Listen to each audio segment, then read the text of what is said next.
우리는 지금 성경 속의 동물들이라는 제목으로 성경에 나오는 동물들을 통해서 하나님이 우리에게 주신 영적 교훈이 무엇인지를 배우고 있습니다. 첫째 주에는 고집센 노새를 통해서 교훈을 배웠고요. 노새와 같은 내 고집을 꺾고 하나님의 인도하심에 순종하며 살아야 한다라는 말씀을 나누었습니다. 그리고 지난주에는 만족을 모르는 거머리에 대해서 배웠습니다. 거머리 같은 내 욕심을 죽이고 예수 그리스도 안에서 참된 만족을 누려야 한다라는 것이었어요. 그리고 오늘은 오소리에 대해서 좀 알아보려고 합니다. 참 우리가 보면 이번 설교 시리즈를 보면 의아하실 거예요. 지난주에도 제가 잠시 말씀드렸지만 사자처럼 용맹스럽고 토끼처럼 귀엽고 보기야 너무 예쁜 동물들 갖고 좀 설교를 하시지, 세상 족부도 없는 노새, 왜 사람 피를 빨아먹는 거머리, 약하디 약한 오소리, 그리고 다음 주에는요 전갈에 대해서 제가 설교를 할 거거든요. 왜 이런 것들에 대해서 설교를 하는지 궁금해 하실 수 있어요. 그러나 하나님은 이렇게 우리가 못마땅해 하는 동물들을 통해서도 교훈을 주신다라는 거예요. 그래서 오늘은 제가 오소리에 대해서 좀 알아보려고 하는데요. 사실은 이제 여기서 말하는 이 오소리는요, 우리가 흔히 아는 어떤 족제비 같은 오소리가 아니라 이게 이제 영어로는 하이렉스라고 불러요. 하이렉스. 이게 한국에는 안 살아요. 한국에는 없어요. 이게 중동에만 사는 거예요. 그래서 한국 사람들이 이걸 번역을 할 때 이 하이렉스를 뭐라고 번역을 해야 되는가? 근데 이게 이제 정확하게 얘기하면 바위 너구리라고 부르기는 하는데, 이제 많은 한국 사람들이 이해하기 편하게 하기 위해서 오소리라고 얘기를 해요. 생긴 거 완전히 둘이 달라요, 사실은. 근데 이 하이렉스는 어떻게 생겼냐면 몸 길이가 한 30cm에서 70cm 정도 돼요. 한 요 정도 됩니다. 그리고 몸무게는 2kg에서 5kg 정도, 그러니까 한 10파운드 정도 되는 것 같아요. 그리고 생김새는요 꼬리가 없어요. 꼬리가 없는 어떤 토끼나 여러분들이 기니피그 혹시 아세요? 기니피그를 상상하시면 될 거, 비슷하게 생겼어요. 큰 기니피그라고 생각하시면 됩니다. 근데 발바닥에 이렇게 고무처럼 되어 있어 가지고요 미끄러운 바위나 가파른 나무를 잘 타고 오릅니다. 아프리카나 중동의 바위지대에서 사는 동물이에요, 이거는. 근데 이 오소리에게는, 하이렉스에게는 아주 중요한 특징이 하나 있습니다. 뭐가 있냐면 이 작은 짐승은요 자기를 지킬 수 있는 무기가 한 개도 없다라는 거예요. 단 하나도 자기를 지킬 수 있을 만한 무기가 없어요.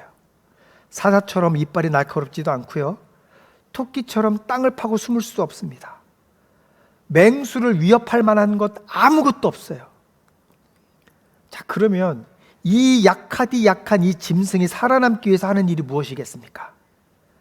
딱 한 가지밖에 없는 거예요. 그게 뭐냐면 바위 틈으로 숨는 거예요. 그거밖에 할 수 있는 일이 없습니다. 그래서 오소리라는 이 하이렉스라는 히브리 이름이요 굉장히 흥미로운데요, 히브리 말로 이걸 뭐라고 얘기를 하냐면 샤판이라고 얘기해요. 샤판. 이게 뜻이 뭐냐면 숨는 자라는 뜻이에요. 숨는 자. 그러니까 이름 자체에서도 약해서 숨는 자다라는 거예요, 이 오소리가, 하이렉스가. 자, 그러면 성경은 이 오소리에 대해서 뭐라고 얘기합니까? 첫 번째, 오소리는 부정한 동물이었습니다. 오소리는 부정한 동물입니다. 모세의 율법을 보면 동물을 두 가지로 나눠요. 깨끗한 것과 부정한 것, 두 가지로 나누는데, 근데 오소리는 이 유대인이 먹을 수 없는 부정한 동물로 분류가 돼요. 신명기 14장 7절부터 8절에서 이렇게 말했습니다. 새김질을 하거나 굽이 두 쪽으로 갈라졌더라도 다음과 같은 것들은 당신들이 먹지 못합니다. 낙타와 토끼와 오소리와 같은 짐승은 새김질은 하지만 굽이 갈라지지 않았으므로 당신들에게 부정한 것입니다. 돼지는 굽은 갈라졌지만 새김질을 하지 않으므로 당신들에게 부정한 것입니다. 당신들은 이런 짐승의 고기를 먹어서는 안 되고 그것들의 주검도 만져서는 안 됩니다. 네, 제가 참 돼지고기를 좋아하는데, 그래서 이제 어떤 종교 집단에서는 이 구절을 근거로 아예 돼지고기를 못 먹게 하는 종교 집단이 있잖아요. 그러나 이건 구약에서 모세의 율법에서 나온 얘기고요. 성경은요, 하나님이 지으신 것은 감사하는 마음으로 다 먹어도 된다라고 얘기하잖아요. 신약시대에서. 디모데전서 4장 3절부터 4절에서 이렇게 말했습니다. 이런 자들은 혼인을 금하고 어떤 음식물을 먹지 말라고 할 것입니다. 그러나 그 음식물은 하나님께서 믿는 사람과 진리를 아는 사람이 감사하는 마음으로 먹게 하시려고 만드신 것입니다. 하나님께서 지으신 것은 모두 다 좋은 것이요, 감사하는 마음으로 받으면 버릴 것이 하나도 없습니다. 사도행전 10장 14절부터 15절에서요, 하나님이 베드로에게 환상을 보여주시면서 이렇게 말씀하셨습니다. 베드로가 대답하였다. 주님, 절대로 그럴 수 없습니다. 나는 속되고 부정한 것은 한 번도 먹은 일이 없습니다. 그랬더니 두 번째로 음성이 다시 들려왔다. 하나님께서 깨끗하게 하신 것을 속되다고 하지 말아라. 그러니 돼지고기를 좋아하시면 감사한 마음으로 마음껏 드셔도 됩니다. 그 두 번째, 오소리는 바위 틈에 사는 약한 동물이었습니다. 성경은 오소리를 약하지만 바위 틈에 집을 짓는 동물이라고 이야기를 해요. 잠언 30장 26절에서 이렇게 말했습니다. 약한 종류이지만 바위 틈에 자기 집을 짓는 오소리와 라고 이렇게 얘기를 했어요. 자, 이 구절을 보면요, 오소리의 두 가지 일을 동시에 보여줍니다. 하나는 오소리가 맹수 앞에서 자기를 지킬 수 없을 만큼 약하다라는 거고요. 두 번째 또 하나는 뭐냐면 오소리는 바위 틈에서 안전을 찾는다라는 거예요. 오소리의 정체는 두 개죠. 뭐예요? 부정하고 약해요. 근데 놀랍게도요, 우리를 잘 보면 이 두 가지가 바로 하나님 앞에 선 우리의 모습일 수 있다라는 겁니다. 우리도 부정하고 약하잖아요, 하나님이 보실 때. 자, 그러면 우리는 이 작고 약한 오소리를 통해서 어떤 영적 교훈을 얻을 수 있을까요? 그 첫 번째, 하나님의 시선에서 우리도 약하고 부정한 자였습니다. 하나님이 보실 때 우리도 약한 존재였고요, 부정한 사람이었어요. 오소리가 부정한 동물을 여겼던 것처럼 본래 우리도 부정한 자였잖아요. 이 세상에 있는 우리는 모두 죄의 그 지배 아래에 있었습니다. 로마서 3장 9절부터 10절에서 이렇게 말했습니다. 유대 사람이나 그리스 사람이나 다 같이 죄 아래에 있음을 우리가 이미 지적하였습니다. 성경에 이렇게 기록되어 있습니다. 의인은 없다, 한 사람도 없다. 여기서 성경이 말하는 부정하다라는 이 말은요, 단순히 규칙을 어겼다라는 말을 얘기하는 게 아니고요, 부정한 것은 하나님 앞에 설 수가 없는 자잖아요. 즉 하나님이 계신 성전 안에 들어갈 수 없는 자다라는 거예요, 죄 때문에. 그러니까 부정하다라는 것은 내가 무언가 행동을 잘못했다라는 게 아니라 하나님과 함께 할 수 없는 자들이다라는 얘기입니다. 죄의 가장 무서운 결과가 이거잖아요. 하나님과의 관계가 끊어지는 것, 그래서 하나님 앞에 설 수 없는 것, 지성소로 나아갈 수 없는 것, 부정한 자니까 우리는. 그런데 예수님이 이 땅에 오신 후로 깨끗하냐 부정하냐의 그 기준이 바뀌었잖아요. 완전히 바뀌었잖아요. 그래서 그 기준이 어떻게 돼요? 처음에는 네가 어떤 사람이냐, 그러니까 네가 부정하지 않느냐라는 그 기준에서 네가 예수 그리스도의 보혈로 죄 씻음을 받았느냐라고 기준이 바뀌었다라는 겁니다. 그래서 죄인의 대표처럼 여겨졌던 세리도, 가늠하다 붙잡혔던 여인도 예수님의 보혈로 거룩하게 되었잖아요. 구약 성경으로 따지면, 모세 율법으로 따지면 이 사람들은 주님 앞에 설 수 없는 자들이에요. 그러나 예수를 믿음으로 그리스도의 보혈로 말미암아 깨끗하게 되었잖아요. 그러니까 너가 부정한 자냐 아니냐, 그게 기준이 아니라 네가 예수를 통해서 깨끗함을 받았느냐 안 받았냐라고 이 기준이 이제 바뀌었다라는 거죠. 이방인이라는 이유 때문에 부정하다고 여김을 받았던 이 고넬료도요, 보혈로 깨끗하게 된 최초의 이방인이 되었잖아요, 사도행전을 보면. 그래서 에베소서 1장 7절에서 이렇게 말했습니다. 우리는 이 아들 안에서 하나님의 풍성한 은혜를 따라 그의 피로 구속, 곧 죄 용서를 받게 되었습니다. 자, 우리는 모세의 율법을 보면, 구약 시대의 기준으로 보면 우리는 부정한 자지만 예수를 믿음으로써 우리는 이제 깨끗하게 되었잖아요. 여기서요, 여러분, 여기서 오소리와 우리 사이에 결정적인 차이가 있는 거예요. 여기에서 오소리는 아무리 세월이 지나도 끝까지 부정한 동물이에요. 구약시대건 신약시대건 이 오소리는 끝까지 부정한 동물입니다. 그러나 우리는 다르죠. 우리는 그리스도의 보혈로 신분이 바뀌었습니다. 부정한 죄인이 하나님의 깨끗한 자녀가 되었어요. 그러므로 예수 그리스도를 믿는 우리는 이제 더 이상 부정한 존재가 아닙니다. 우리는 이미 예수님의 보혈로 깨끗하게 된 주님의 자녀들이다라는 거예요. 그리고 두 번째, 우리의 약함은 하나님의 섭리였습니다. 시편 104편 16절부터 18절에서 하나님이 피조물을 돌보시는 섭리를 이렇게 찬양했습니다. 주님께서 심으신 나무들과 레바논의 백향목들이 물을 양껏 마시니 새들이 거기에 깃들고 황새도 그 꼭대기에 집을 짓습니다. 높은 산은 산양이 사는 곳이며 바위 틈은 오소리의 피난처입니다. 자, 여기 이 말씀을 보면 시편 기자는요, 지금 하나님이 각각의 동물들에게 딱 맞는 집을 주신 것을 보면서 찬양을 합니다. 하나님은 레바논의 백향목을 심으셨고 거기에서 새가 그 나무에 둥지를 틀었습니다. 황새는 그 꼭대기에다가 집을 지었어요. 높은 산은 산양에게 집이 되었고요. 바위 틈은 오소리에게 집이 되었습니다. 하나님은요, 가장 약한 오소리에게도요, 바위 틈이라는 피난처를 예배해 주셨다라는 거예요. 그리고 하나님이 오소리의 발바닥을 고무처럼 만들어서 미끄러운 바위를 오를 수 있게 해주셨죠. 다시 말해서요, 하나님은 오소리가 살 곳을 정해주시고 그 몸까지 그곳에 맞게 창조하셨다라는 거예요. 그러므로 여러분, 오소리가 바위에서 사는 것은 우연히 얻어 걸려서 바위에서 산 게 아니고요, 하나님이 그렇게 만들고 창조하셨고 그렇게 살게 이미 해주셨다는 거예요.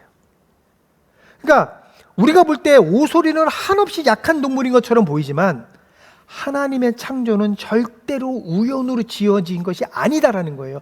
그분의 섭리 안에서 창조되었다라는 거예요. 모든 것들이.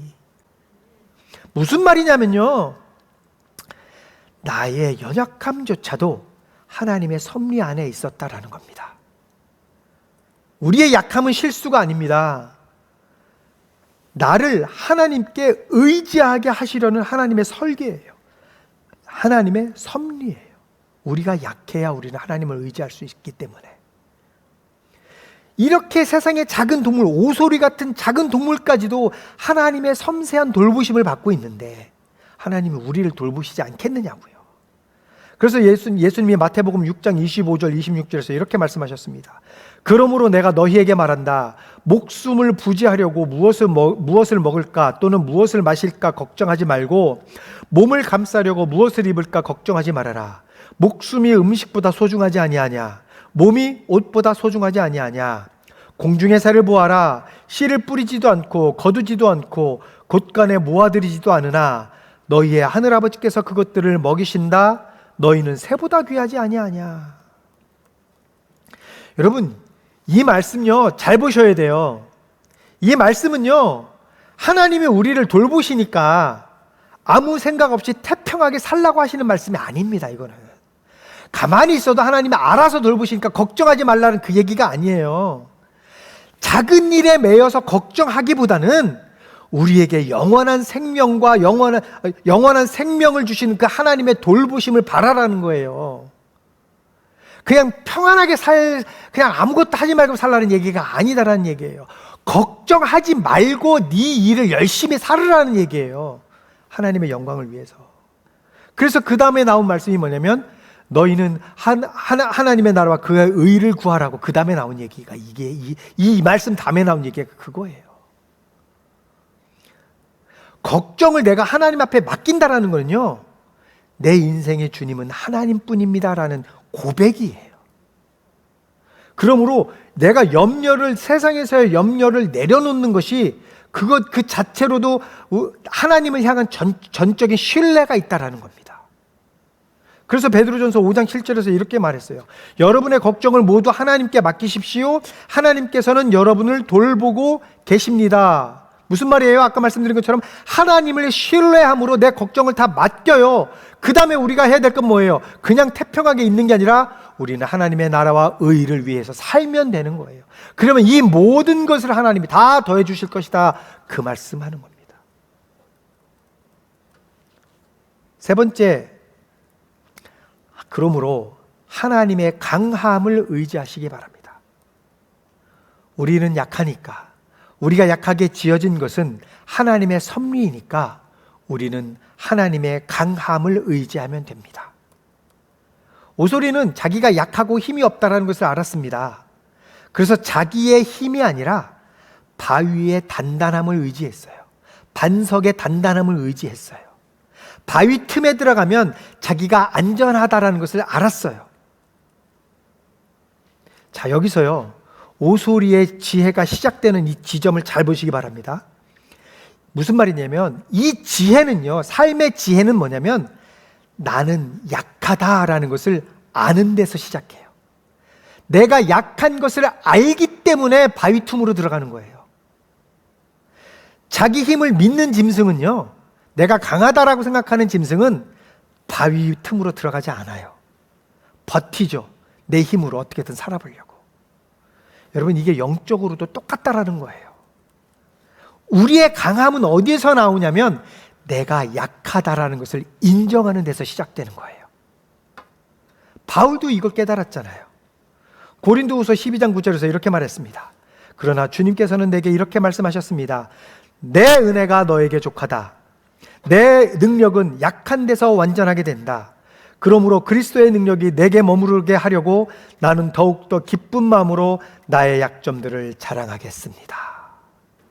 하나님의 은혜가 바울에게 족하다는 것을 알기 때문에, 그래서 자기의 약함 덕분에 그리스도의 능력이 바울에게 머물러서 자기는 기쁜 마음으로 자기의 약점을 자랑하겠다라고 지금 바울이 이야기하고 있잖아요. 내가 강할 때가 아니라 내가 약함을 인정하고 주님께 붙어 있을 때에 하나님의 능력이 나타나는 거잖아요. 그러면 우리는 어떻게 하면 무너지지 않고 이 고난을 이겨낼 수 있습니까? 핵심은 뭐냐면 하나님의 능력을 의지하는 거예요. 하나님이 없는 우리의 힘은 아무 의미가 없습니다. 하나님의 힘이 없으면 우리는 버틸 힘이 없어요. 하나님은 하나님의 능력으로 우리의 상황을 바꾸십니다. 우리가 지치고 힘들 때가 언제예요? 내가 내 힘으로 어떻게든 해보려고 할 때, 그때가 힘들잖아요. 근데 하나님은 우리가 그렇게 살기를 원하신 적이 없습니다. 하나님은 뭐라고 말씀하시냐면 이 싸움은 내 것이니 너는 가만히 서서 내가 하는 것을 보아라. 가만히 서서 나를 믿고 있어라고 말씀하시잖아요. 너희는 가만히 있어 내가 하나님 됨을 알지어다 라고 하나님 말씀하셨잖아요. 하나님의 능력을 의지한다라는 것은 내 상황에서 내 손을 떼고 그것을 하나님께 드린다라는 것을 뜻하는 거예요. 성경에서 그 대표적인 사람이 누굽니까? 기드온이 있잖아요. 기드온. 하나님은요, 이스라엘에서 가장 약한 사람을 불러서 가장 큰 승리를 주셨습니다.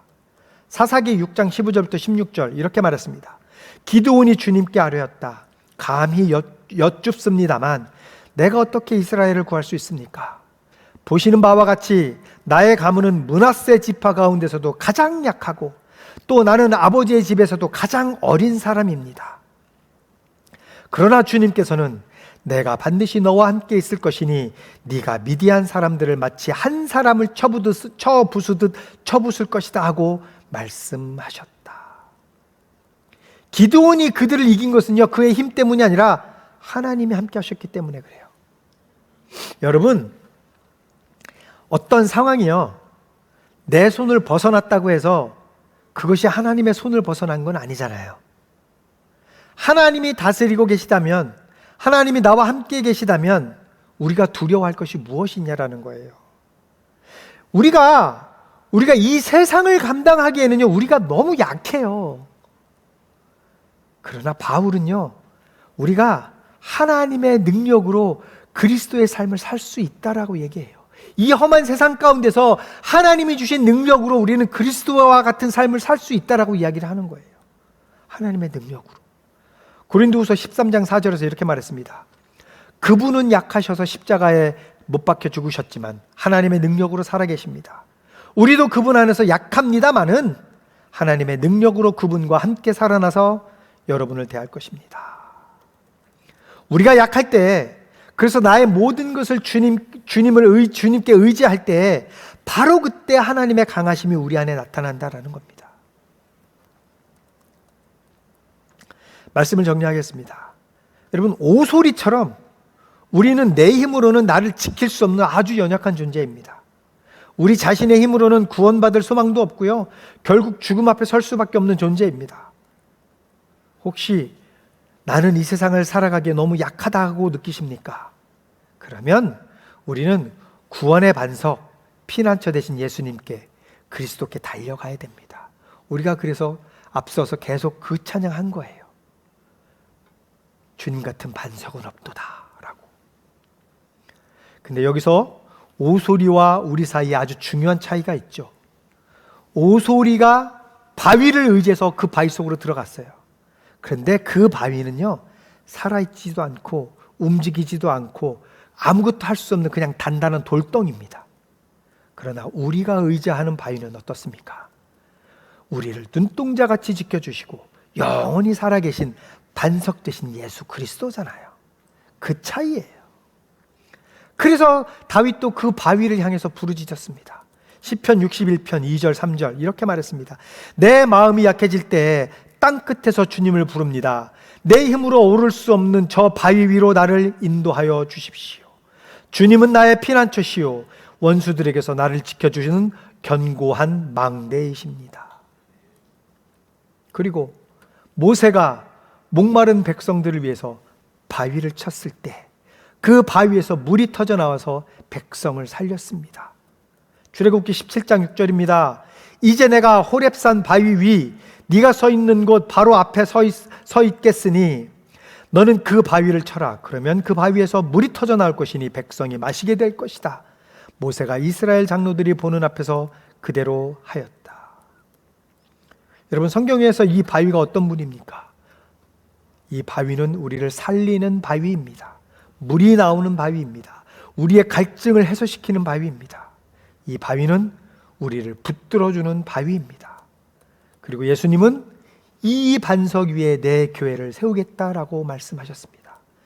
마태복음 16장 18절 뒷부분에서 이렇게 말했습니다. 어제 우리가 새벽기도 때 이 말씀을 읽었는데요. 나는 이 반석 위에다가 내 교회를 세우겠다. 죽음의 문들이 그것을 이기지 못할 것이다. 우리에게 이보다 더 안전한 곳이 없습니다. 그러므로 우리의 피난처요 소망 되신 그분께 나아가시기 바랍니다.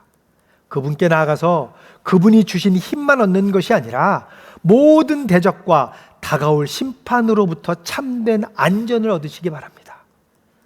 아무도 하나님의 계획을 망칠 수 없습니다. 아무도 하나님의 계획을 무너뜨릴 수 없기 때문에 우리는 아무것도 두려워할 필요가 없습니다. 왜냐하면 그분은 모든 것의 주권자 되시는 분이시기 때문입니다. 그래서 로마서 8장 31절에서 이렇게 말했습니다. 하나님이 우리 편이시면 누가 우리를 대적하겠습니까? 우리와 함께 계시고 우리를 위해 주신 그 하나님을 우리가 알 때 우리의 안에 있던 모든 두려움은 사라질 것입니다. 그러므로 오소리처럼 나의 연약함을 먼저 인정하고 나의 참된 반석이신 예수 그리스도를 의지하고 신뢰함으로써 세상의 모든 어려움을 넉넉히 이겨내신 여러분이 되시기를 예수님의 이름으로 축복합니다.